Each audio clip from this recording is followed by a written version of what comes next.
There are reports that a hostage deal with Hamas is close. Until there is an official announcement, we are left with unverified reports, heart-wrenching rumors, and a very long list of concerns regarding the potential last-minute manipulations of designated terrorists. The entire people of Israel are on their feet. Why? Because we sanctify life. We owe it to our brothers and sisters to bring them out, and because we are humane, decent, moral. This is not our weakness, but our strength.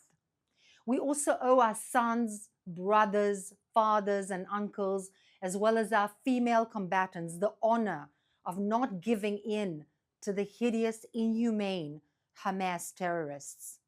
We shall find the way in which to do both, maintain our moral integrity and stop the suffering of our brethren in captivity, but to also make our immoral enemy regret the day that they had decided to rape, murder, massacre, burn, carnage, and kidnap our people. You know, we are being blackmailed into releasing tomorrow's hostage takers to get back today's hostages. You see, the indecency in pressing Israel to make concessions for getting our people back is inconceivable. You in the international arena who support that need to comprehend that you are setting a precedent, not only for the future attempts by the same and similar enemies to kidnap more civilians and soldiers here in Israel, but for our mutual enemies to kidnap your people, your soldiers, your fortresses, your schools, your streets, your democratic Western institutions. The infiltration has already begun. Hamas is demanding we release murderers from prison. What they aspire to do is to regroup and prepare for the next October 7th, funded by those who support Sunni radical Islam, Qatar, Turkey, and more, now that the Shiite axis has been somewhat weakened.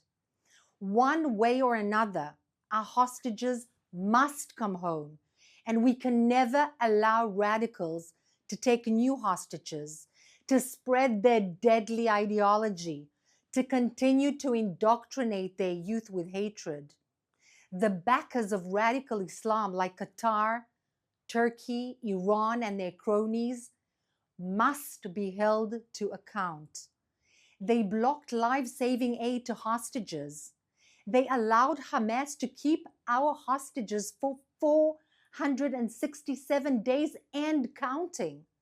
They tried to tie Israel's hands so that it couldn't stop Hamas from attacking. They are behind this Hamas blackmail and are doing whatever they can to ensure that Israel does not defeat Hamas today. But they do everything I just said in Canada, in the US, in Europe, Australia, and elsewhere too. They try to also do it in Egypt, Jordan, the UAE, and Saudi Arabia. But in those countries, they are outlawed. When will the world wake up? When will it be too late? When enough Canadian grandmothers will, God forbid, be killed? When hundreds of thousands of more European women will be afraid to walk alone in the streets of London, Paris, and Berlin? When will enough be enough? What are the terms currently being discussed? A government source said that the deal is based on the May 27, 2024 proposal. But we are talking about freeing more hostages. In the first phase, 33 hostages are supposed to be freed from Hamas terror dungeons. It was 34, but the remains of one were found, and he had not been alive for some time. We should take everything Hamas says with many grains of salt. You see, Israel's troops are meant to begin a staged withdrawal out of the Gaza Strip while keeping some kind of a presence on the Egyptian-Gaza border, the Philadelphia corridor. Hundreds to thousands of the worst convicted terrorists will be released from prison. These are people behind the most heinous murders of innocents, absolutely drenched in their blood. This stage should last about 42 days. The second phase is meant to begin on day 16, with talks on releasing more hostages, and Israel's troops will leave more of the Gaza Strip. Gazans will be allowed to return to the Strip's northernmost parts. The Hamas is insistent on this. I wonder why. I'm reminding everyone, just in case you had forgotten, that the northernmost part of the Gaza Strip is in fact the closest to the Israeli border villages, which were carnaged on October 7th. In the third phase, all hostages or their remains will be returned to Israel. Israel's troops will completely exit the Gaza Strip, including the Egyptian-Gazan border, the Philadelphia corridor. They must come home. But the Hamas will pay for their sins. Let's take some questions from our audience watching live on social media. Thank you so much, Ruth. Our first question comes from Cindy on Instagram. Do we know, will the released prisoners be allowed to return to the West Bank or Gaza, or will another country take them? So there's talk of them, some of them returning to the West Bank, some of them returning to the Gaza Strip, and others to be returned to countries like Qatar, Turkey, that will take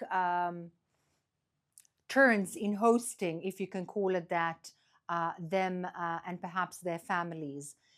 There isn't 100% knowledge of what exactly will be the final wording of the agreement, but all of these options are being examined. Thank you. Our next question comes from Talia. President Trump said that there would be all hell to pay if the hostages are not released by the time that he takes office. There are 5 days left until he takes office. What do you think will happen? First of all, if this deal will be signed, there is, as I said, there are 3 phases. The phases will take longer than 5 days. I think that what the incoming president meant is that there must be a will or a kind of an agreement by the Hamas to start releasing the hostages. I hope, and I do believe, that there is an understanding amidst decision makers that are significant in the international arena, that we cannot allow a designated terrorist organization like the Hamas to feel that it is worthwhile to take hostages.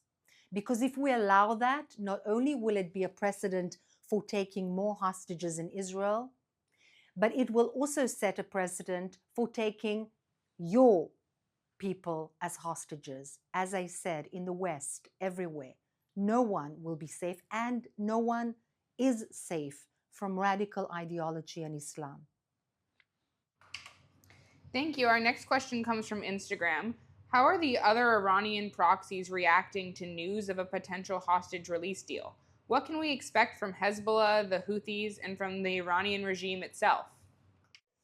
So there has been a tremendous weakening of the Iranian axis, the Shiite axis. That includes the Houthis, who are actually being warred against by a coalition of countries, not only by Israel, actually the US, the UK, and others as well.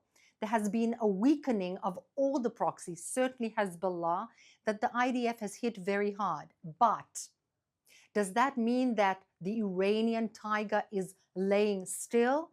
No.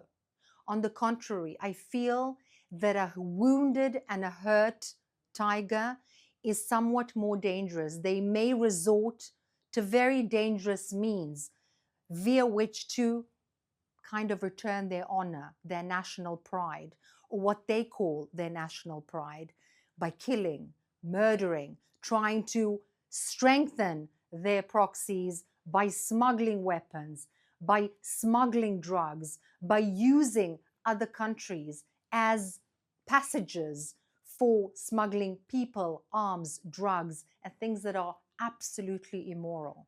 So the Houthis, the Hezbollah, and others may seem glad for a kind of a deal that will allow the Hamas some kind of a breath of fresh air.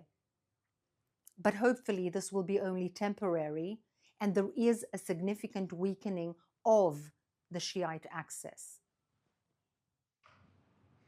Thank you. Our next question comes from Jason on Instagram. Less than an hour ago, after a mortar was fired by Hamas, the IDF issued an evacuation warning for Palestinian civilians in an area in the northern Gaza Strip. Should we expect to see more fire as the ceasefire approaches? The IDF will not stop firing into the Gaza Strip so long as it has the specific targets against Hezbollah terrorists, Hamas terrorists, Islamic Jihad terrorists. In the Gaza Strip, of course, there isn't a Hezbollah, but against Hamas and Islamic Jihad.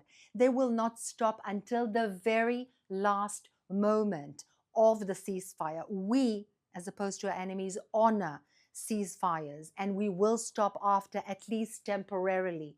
But until then, so long as they fire towards Israel, we will fire back.